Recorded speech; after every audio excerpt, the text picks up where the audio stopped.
تعادل تاني الزمالك، والإدارة برضو قاعدة وحاجة آخر نيلة والله العظيم. احنا النهاردة السنة دي كده في أسوأ فترة للزمالك، أسوأ لعيبة في الدنيا وأسوأ إدارة في العالم وأغبى مدرب. أنا مش فاهم المدرب ده بيعمل إيه، لا بيعرف يعمل تشكيل ولا تغيير ولا عارف يدير الماتش ولا عارف يعمل أي حاجة في الحياة، ولا حتى وقفته على الخط عارف يسيطر على الفرقة ويحمسها، ولا لينا منظر ولا زفت.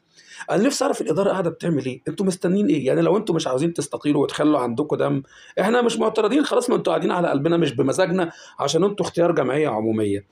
على الاقل خدوا قرار محترم ان الراجل المدرب الزباله الغبي ده يمشي ونجيب مدرب كويس. كل الناس عماله تقول لكم طارق مصطفى نجيب مدرب، ما هو كده كده الموسم راح في نصيبه، وكده كده ما احناش هنلعب برضه في دوري الابطال للسنه ال50 على التوالي، واحنا معاكم مش هنوصل لاي حاجه اصلا. حتى الكونفدراليه اللي احنا كنا واخدينها اصلا راحت، والحمد لله كمان السنه الجايه مش هنوصل دوري ابطال وهنلعب برضه في الكونفدراليه، وبشويه اللعيبه المقرفه اللي عندنا دول برضه مش هناخد حاجه.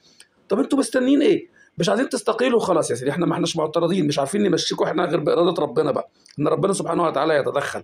على اللي مشي المدرب، خدوا قرار محترم واحد في عهدكم، اعملوا حاجه واحده صح. خلينا نجيب مدرب محترم ينهي الموسم بشكل محترم، ويعمل لك تقرير في نهايه الموسم يقول لك فلان وفلان وفلان يمشي، وعايزين نجيب فلان وفلان وفلان وندعم المراكز الفلانيه بس.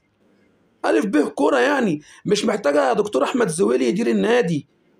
حرام عليكم والله، والله حرام عليكم.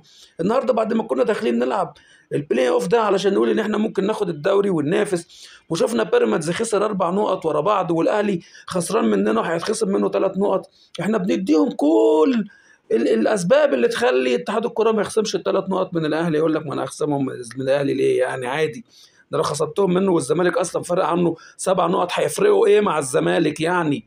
جاتكم 60 نيله، جاتكم 60 نيله، ايه الاداره المنيله ب 60 نيله؟ وايه اللعيبه المهببه بزفت دي؟ جاتكم القرف.